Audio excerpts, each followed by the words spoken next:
soirée bénie. Merci Seigneur pour ce temps de victoire. Merci pour les anges, Seigneur, qui sont là, présents en ce lieu. Merci pour ton Saint-Esprit, Seigneur, qui nous conduit depuis le début de cette soirée. Que ton règne demeure parmi nous, Père de gloire. Au nom de Jésus-Christ. Alléluia.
Colossiens 3:6.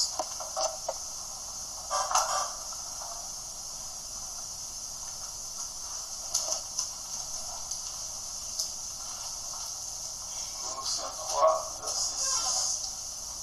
C'est à cause de ces choses que la colère de Dieu vient sur les fils de la rébellion. Non, Colossiens 2. Colossiens 2. Colossiens 2, 6. Colossiens 2, verset 6. Ainsi donc, comme vous avez reçu le Seigneur Jésus-Christ, marchez en lui. Oui, enraciné. Étant enraciné et fondé en lui et affermi par la foi d'après les instructions que vous ont été données et abondé en action de grâce. Alléluia. Nous voyons quand nous lisons le livre de Corinthiens, nous voyons que pour être une nouvelle création, pour devenir une nouvelle création, alléluia, parce que nous sommes une création déchue, alléluia, déchue à cause du péché d'Adam et Ève, alléluia. Le péché est rentré dans le monde par un seul homme, par une seule offense, et par le péché, la mort a atteint tous les hommes. Donc nous sommes une créature déchue, et nous voyons que pour devenir une nouvelle création, il faut être en Christ. L'écriture dit en Christ. Ça nous parle de l'identification. Ça dit qu'il faut s'identifier en Christ, le Christ que nous avons reçu. On ne doit pas seulement se contenter de le recevoir. Nous lisons Colossiens 2 dit, marchez comme vous avez reçu le Christ, Jésus, le Seigneur, marchez en lui. Alléluia. Donc ça dit, identifiez-vous en le Seigneur. Jésus est la parole. Identifiez-vous en sa parole. Apocalypse 19, le verset 13 nous dit que son nom est la parole de Dieu. Donc si nous ne nous identifions pas à la parole du Seigneur, la nouvelle création ne peut pas devenir une nouvelle création. On sera une vieille outre. Il sera impossible pour le Seigneur de nous utiliser. Nous avons lu tout à l'heure, l'Écriture nous dit que Dieu nous a réconciliés en Christ. Alléluia. Et que ça ne vient pas de nous. Cela vient de Dieu lui-même. Et il nous a donné quoi? Il nous a donné la parole de la réconciliation. Et c'est comme si Christ lui-même, que Dieu lui-même exhortait, par nous. Dieu était en Christ, réconciliant le monde avec lui-même. Quelqu'un peut lire Colossiens 2, 8, s'il vous plaît. Colossiens 2, 8 à 9. Dieu était en Christ, réconciliant le monde avec lui-même. Colossiens 2. Colossiens 2, verset 8 Oui. à 9. Oui. Prenez garde que personne ne fasse de vous sa proie par la philosophie et par une vaine tromperie, s'appuyant sur la tradition des hommes, sur les principes élémentaires du monde et non sur Christ. Car en lui habite corporellement toute la plénitude de la divinité. Donc en fait, Dieu était en Christ réconciliant le monde avec lui-même. En fait, le Seigneur veut nous faire, la Bible veut nous faire comprendre que Jésus c'était comme une forme d'enveloppe, de tente, de vase, dans lequel Dieu habitait pleinement. Et c'est lui-même, c'est Dieu qui réconciliait le monde à travers la vie de Christ. En fait, Jésus, les paroles que le Seigneur enseignait, ça ne venait pas d'une école. Ce n'est pas des paroles d'une école biblique, une école théologique. C'était des paroles qu'il recevait directement de Dieu. Tu vois? Et il nous a donné ce qu'on appelle le ministère de la réconciliation. Tous les enfants de Dieu sont réconciliés avec le Seigneur. Ils sont appelés à réconcilier le monde. Quand on parle du monde, ce ne sont pas les poissons de la mer, ce ne sont pas les bêtes des champs, les oiseaux du ciel. Ce sont des hommes qui sont séparés de Dieu à cause du péché, chers frères et sœurs. C'est tout cela qui n'ont pas la connaissance de Christ. Et c'est la responsabilité de chaque enfant de Dieu. On n'a pas besoin d'être un ministère. Beaucoup pensent qu'ils n'ont rien reçu. Ils disent qu'ils n'ont rien reçu. Ils ne savent même pas le rappel. Le Seigneur dit, dans ce livre, il nous a donné le ministère de la réconciliation. Ça s'adresse à tous les gens qui ont reçu Christ. Alléluia. Mais pour que ce ministère soit effectif, il faut que notre vie devienne aussi comme une forme de tente dans lequel Dieu, l'Esprit de Dieu doit vivre pleinement. Parce qu'en fait, c'est Dieu qui se sert de nous. Dieu veut se servir de nous, mais il faut que nous deviennons, chers frères et sœurs, un vase comme Christ l'a été, un vase pour le Seigneur. On n'a pas besoin d'apprendre des techniques, s'il vous plaît. Peut-être que je vais choquer certaines personnes ce soir. On n'a pas besoin d'apprendre des techniques ou d'aller étudier des livres. Par exemple, tu vas étudier le livre de Mormon pour gagner les Mormons. Non, on n'a pas besoin d'aller étudier l'islam pour gagner les musulmans, chers frères et sœurs. Regardez un peu la France, c'est un pays, l'entité principale qui tient ce pays, c'est le raisonnement. Et il y a des facultés théologiques où les gens ils font de la paracritique. Ils vont jusqu'à critiquer les livres qui sont achetés. Donc tu ne peux pas, devant un théologien, tu ne peux pas. Si tu veux l'amener dans les théories, il peut te fermer la bouche, chers frères et sœurs, dans le Seigneur. Mais si tu es dans l'Esprit Saint, alléluia, si tu es dans l'Esprit Saint, parce que l'Esprit sait tout, chers frères et sœurs. L'Esprit sonde les cœurs, il connaît la vie de la personne en face de toi. C'est l'Esprit qui va mettre à nu cette personne. L'Esprit de Dieu va t'amener à révéler quelque chose peut-être de caché dans sa vie, qui va le désarmer, qui va le mettre à terre, qui va l'amener à reconnaître que Dieu est effectivement avec toi. Chers frères et sœurs, je ne suis pas contre. Maintenant, après, s'il y a des gens qui disent qu'ils ont besoin d'apprendre, je ne sais pas, par rapport à l'appel qu'ils ont reçu, Dieu peut nous amener à servir auprès d'une communauté. Nous le voyons dans les Écritures. Certains Juifs qui avaient cru, ils partageaient seulement avec les Juifs, et d'autres, ils allaient au-delà. Et ils partageaient avec les Grecs. Par exemple, l'apôtre Paul, qui avait appris au pied de Gamaliel, il avait appris, c'était un judaïsant. Mais Dieu l'a appelé non pas à servir la communauté juive, mais à servir les païens. Le Seigneur ne fonctionne pas un peu comme nous on le pense. Et pourtant, c'est quelqu'un qui a appris la loi de Moïse. On aurait pu dire qu'avec l'appel de Dieu dans sa vie, il aurait pu servir seulement sa communauté. Ça ne se passe pas comme ça. C'est Dieu qui l'a mandaté. C'était un apôtre pour les païens, contrairement à l'apôtre Pierre, qui était plus pour les juifs, un illettré, quelqu'un qui n'avait même pas appris. Pour dire que la sagesse de Dieu, la folie de Dieu est plus sage que les hommes. Pourquoi Dieu le fait? Pourquoi on n'est pas à se glorifier, chers frères et sœurs, dans le Seigneur? Il faut savoir ce pourquoi Dieu t'a appelé, tout simplement, chers frères et sœurs. Ça ne sert à rien de se bourrer, d'apprendre des techniques, des méthodologies, chers frères et sœurs. Ça peut influencer même ton témoignage. Tu peux devenir un homme mécanique. Hein, tu n'écoutes plus la voix du Saint-Esprit en toi. L'Esprit de Dieu te dit, face à une personne, je veux que tu dises telle chose, mais toi tu as fini d'emmagasiner les techniques. Tu dis, il faut que je dise telle... J'ai appris ça, il faut que je dise ça. Et tu vas annuler la voix de l'Esprit, chers frères et sœurs, au détriment des techniques que tu as apprises. Nous avons besoin, chers frères et sœurs, si nous voulons réconcilier les nations avec le Seigneur, devenons cette temple-là, chers frères et sœurs, une demeure de Dieu, une habitation de Dieu. Nous ne vivons plus, nous ne sommes plus dans le temps où les hommes allaient chercher Dieu à la place des hommes. Je veux parler du sacerdoce aaronique. C'est les hommes qui allaient représenter Dieu, qui allaient plaider pour les hommes devant Dieu. Chers frères et sœurs, chacun de nous doit cultiver une relation avec Dieu via sa parole. Chacun de nous doit créer une intimité, chers frères et sœurs. Dieu nous veut, le voile du temple a été déchiré. Alléluia. Les hommes, personne, tu n'as pas besoin d'un intermédiaire.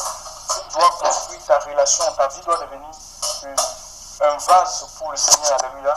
Un vase pour Dieu, un instrument par quoi les desseins de Dieu, chers frères et sœurs, s'accomplissent déjà peut-être pour ta ville, là où tu as placé, pour le pays où tu vis, et voire pour le continent aussi, chers frères et sœurs. Parce que Dieu veut sauver, il veut sauver les nations, il veut sauver tous les hommes, il veut sauver tous les peuples. Donc c'est Dieu qui exhorte, c'est l'Esprit de Dieu qui parle. Et nous voyons le même principe dans le livre d'Apocalypse. Hein. À la fin de chaque lettre, il est dit que celui qui a des oreilles entende ce que l'Esprit de Dieu parle à l'Église. Jésus était à l'étroit. Je suis à l'étroit sur cette tente.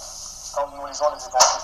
En fait, je ne sais pas à quel niveau sommes-nous remplis de Dieu, chers frères et sœurs. Si vous savez, nous sommes remplis de Dieu, mais ça va, les paroles vont débouliner toutes seules. Les paroles, on va louer, c'est valable pour tout. C'est valable pour tout ce que nous pouvons faire, que ce soit la vie de prière, la vie d'adoration, chers frères et sœurs, le témoignage ou l'enseignement. Les paroles vont sortir parce que nous sommes remplis, chers frères et sœurs. David pouvait dire, ma coupe déborde, alléluia. Ma coupe déborde d'abondance du cœur, la bouche parle, alléluia. Si notre cœur est rempli des choses de Dieu, nous allons exprimer facilement, chers frères et sœurs, dans l'aisance, chers frères et sœurs, les choses que Dieu a mises dans notre cœur, chers frères et sœurs. Mais il faut que nous soyons à sa suite.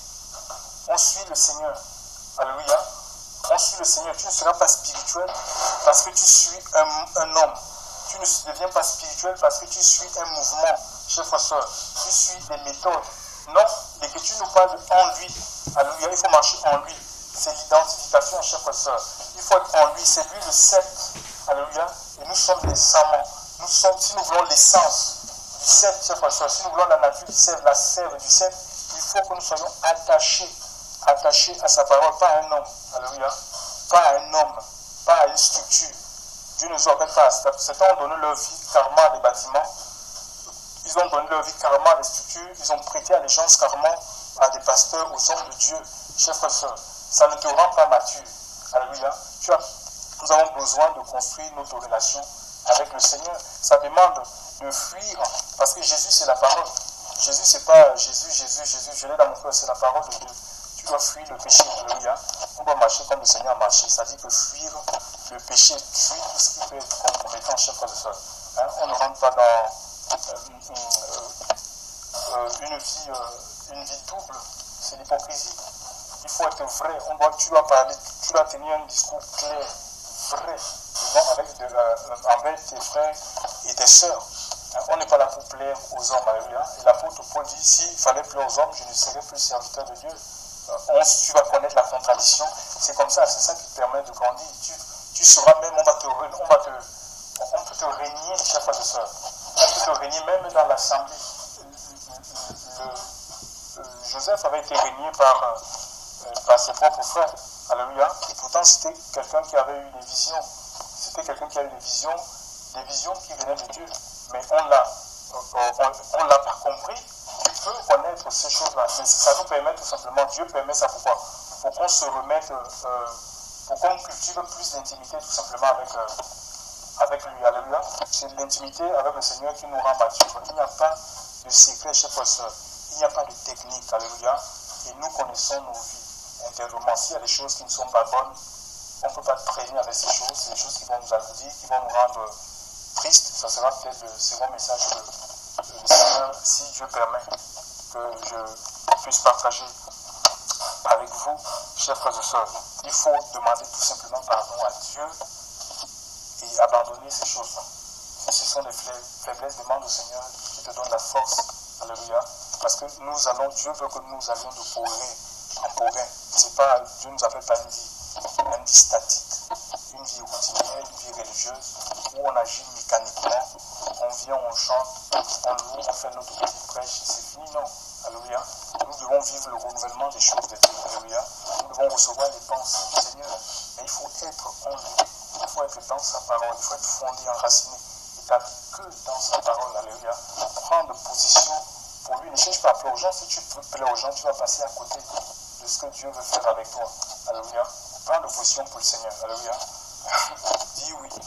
Même là, quand tout le monde dit non, tu peux dire oui. Quand tout le monde dit oui, tu sens la capacité de dire non. Alléluia. Même si ça doit te coûter, je ne sais pas. Parfois, on est attaché à nos positions. Alléluia. Même si ça doit coûter ta position, peu importe. Tu vois, ce qui peut être un drame dans notre vie, chers frères, c'est perdre l'onction.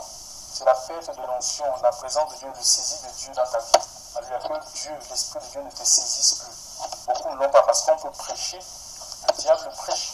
Mais prêcher dans l'onction, être saisi par le Seigneur, c'est pas donné à tout le monde, chers frères et sœurs. Il faut être conduit par l'Esprit de Dieu. On peut enseigner, chers frères et sœurs, la parole de Dieu, l'enseigner toutes les techniques, mais de manière technique, de manière intellectuelle. Enseigner sous l'inspiration de l'Esprit, il faut être conduit, il faut être dans le Seigneur. Alléluia. Il faut être dans le Seigneur, dans sa parole et dans la puissance de son esprit. C'est le désir de Dieu, chers frères et sœurs. Pour certaines personnes qui pensaient qu'ils n'ont rien reçu, parfois on l'entend. Moi, je ne sais pas, c'est mon mari qui a le ministère. Moi, je ne sais pas le ministère, non. Le mot ministère, ça veut dire tout simplement service. C'est le service et chacun de nous avons dit, il y a des services qui sont universels pour tous les enfants de Dieu, comme ce service, le service de la réconciliation. Dieu nous a réconciliés en Christ pour que nous soyons réconciliés déjà. Nous aussi, pour que à notre tour nous soyons réconciliés avec ces personnes avec qui peut-être que nous avons des accords, nous n'arrivons pas à nous entendre, mais aussi que nous puissions réconcilier les hommes autour de nous, chers frères, les païens que nous rencontrons tout le temps, que nous côtoyons tout le temps, avec le Seigneur. Et quand on parle de réconcilier, c'est quoi? C'est ton témoignage suffisant. Tu n'as pas besoin d'aller faire des écoles, des grandes écoles, des hautes études, chers frères. Il faut que je connaisse la Bible, je récite la Bible, la Genèse à l'Apocalypse. Comme ça, les gens vont se donner. Dieu lui-même va te mettre des paroles dans ta bouche. C'est Dieu qui parlait à travers Christ. Laisse-toi remplir de Dieu et lis, chers frères et sœurs. Lis.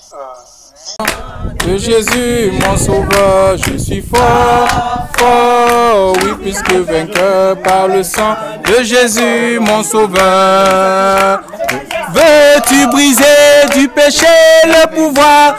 La force est en Christ, la force est en Christ. Si dans ton cœur tu veux le recevoir, la force est dans le sang de Christ. Je suis fort, fort, oui plus que vainqueur par le sang de Jésus mon sauveur, je suis fort.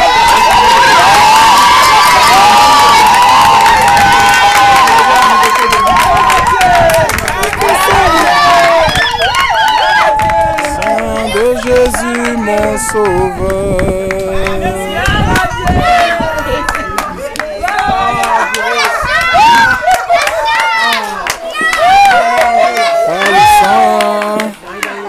Jésus mon sauveur.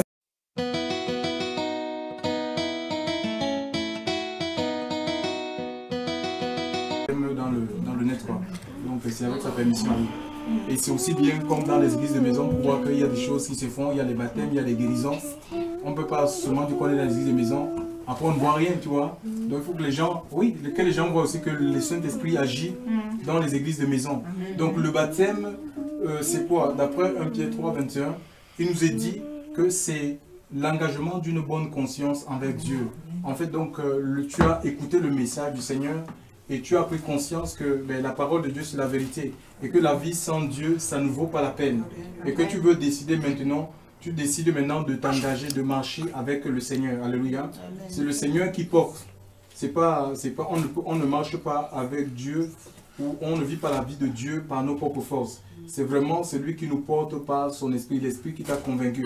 C'est l'esprit de Dieu qui va t'amener à cheminer avec le Seigneur. Et tous les jours de ta vie, le Saint-Esprit, le rôle de l'Esprit Saint en toi, c'est de te convaincre des choses qui ne sont pas bonnes, pour que tu les lâches. Donc tu ne prends pas l'engagement en cet après-midi de suivre un mouvement religieux, une religion ou une dénomination. Tu vois, tout ça, ça ne sauve pas. C'est Jésus qui a donné sa vie sur le bois de la croix. Jean 14, 6 lui présente comme étant le chemin, la vérité et la vie. Ce n'est pas pour faire plaisir à maman que tu t'engages cet après-midi à se baptiser. Donc le baptême aussi, ça symbolise la mort, l'ensevelissement et la résurrection de Christ. Ça veut dire que quand, par le baptême, c'est comme si on t'enterrait. Tu t'identifiais à la mort de Christ. Et en même temps, quand on va te lever dans les eaux, c'est comme si tu reviens en nouveauté de vie. Et Dieu veut nous donner, c'est la vie en fait, c'est Dieu qui va nous donner cette vie-là, la vie nouvelle, c'est sa vie en fait quoi. Tous les jours, jusqu'à ce qu'il vienne te chercher. Donc le chemin de Dieu n'est pas un chemin facile. Il y aura des persécutions, il y aura des combats, il y aura des incompréhensions. Au-dedans de toi-même, il y aura des combats et des combats dans l'assemblée où tu vas persévérer, où tu es appelé à persévérer. Et à l'extérieur aussi, il y aura des combats, mais c'est à toi de tenir ferme. Jésus, c'est le fondement de la foi chrétienne. Donc ta foi doit être uniquement basée sur la parole du Seigneur, pas sur autre chose. Et il faut agir par conviction. Si tu n'as pas la conviction de quelque chose, ne le fais pas. C'est l'Esprit de Dieu qui met des convictions en nous. Donc dans la Bible, ce sont les disciples. Quand on lit l'évangile des Jean, il nous a dit que les disciples baptisaient. Donc c'est les disciples qui baptisent c'est des disciples qui baptisent ceux qui croient au Seigneur, ceux qui s'engagent dans la vie de Dieu. Qui est disciple? Les disciples sont composés des hommes et des femmes. Donc il n'y a aucun inconvénient qu'une femme te baptise, puisqu'elle a cru au Seigneur.